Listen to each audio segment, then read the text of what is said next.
Bonjour à tous, donc aujourd'hui je vous retrouve pour une nouvelle vidéo et cette fois-ci ça sera un top 5. Donc le top 5 ça sera les young adultes contemporains. En cinquième position, j'ai mis Anna and the French Kids de Stephanie Perkins. Donc c'est un livre que j'avais lu, c'était l'une des premières lectures VO que j'avais commencé à lire et j'avais complètement adoré. Donc là en fait c'est l'histoire de Anna qui vit où encore? Qui vit à Atlanta et qui va devoir aller en France. Elle parle pas français, enfin pas beaucoup. Elle a pas de, enfin, c'est vraiment tout nouveau pour elle. Et ce que j'ai aimé, c'est en fait que quand on lit ce livre, enfin, pour les gens qui habitent à Paris, qui connaissent bien Paris, ben, il y a des endroits voilà que l'auteur cite et qui fait que voilà, t'as l'impression que tu t'immerges vraiment dans Paris. Et j'ai vraiment adoré, il y a la romance qui est toute mignonne et tout, c'est hyper frais, voilà, j'avais complètement adoré. Donc en quatrième position, et j'ai deux livres ex aequo, donc je vais mettre L'été où je suis devenue jolie de Jenny Han. Ça aussi c'est un livre que j'ai tellement adoré, je l'ai tellement aimé ce livre, c'est un livre, mais vraiment, vous pouvez le lire, mais à la période de l'été, c'est clairement ça, c'est...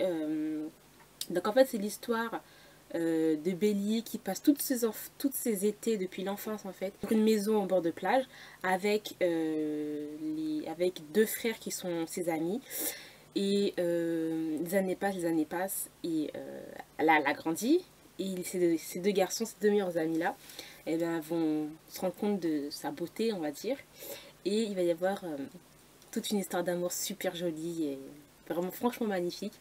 Voilà, donc c'est vraiment un livre, tu le lis, mais tu as l'impression que tu es en été, tu as l'impression que tu entends les vagues, la mer, le sel, enfin, le sel de la mer et tout, tu sens l'iode et tout, bon, bref, c'est tout un truc.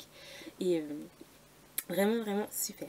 Quatrième position, ex aequo. Donc moi j'ai mis Irrésistible Attraction, donc, ou Irrésistible Alchimie, la série des Fuentes de Simone Elkeles. Donc ça aussi c'est un livre que j'ai adoré, c'est vraiment super. Je l'ai lu il y a longtemps aussi.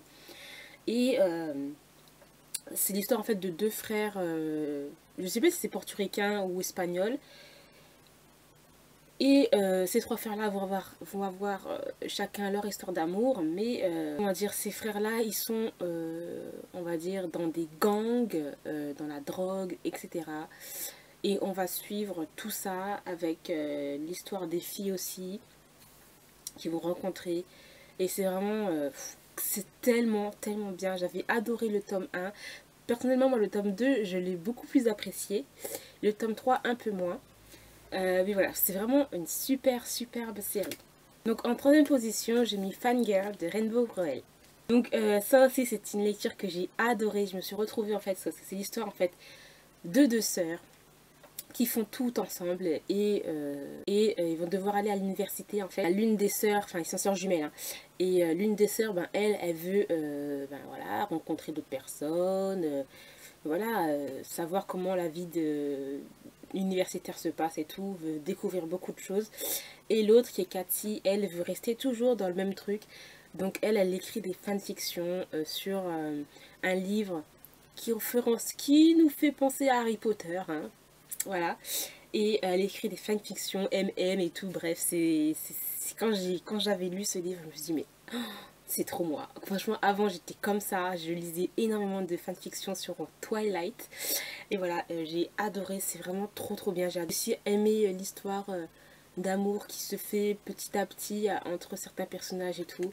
Voilà, j'ai adoré, c'était vraiment hyper frais et tout, donc voilà. Donc en deuxième position, j'ai mis Boys Don't Cry de Mallory Blackman. Donc Mallory Blackman, franchement, j'adore cette auteure. Elle a une façon d'écrire les choses, de nous faire ressentir les choses qui est vraiment très vraie. Donc en fait là, c'est l'histoire d'un lycéen qui va se retrouver père du jour au lendemain.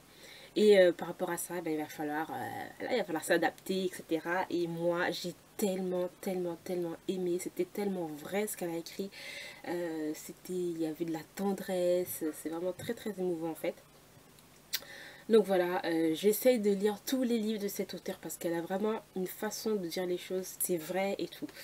Donc voilà. Et en première position, Eleanor and Park de Rainbow Rowell. Voilà, ce livre, ça a été un coup de cœur. Je l'ai adoré. J'étais tellement à fond dedans, vous pouvez pas savoir. J'étais vraiment à fond dedans.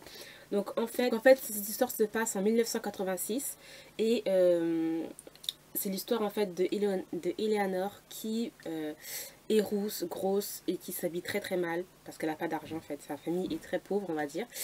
Et en fait c'est une famille, sa famille elle est vraiment, c'est vraiment comment dire, c'est des cas sociaux on va dire.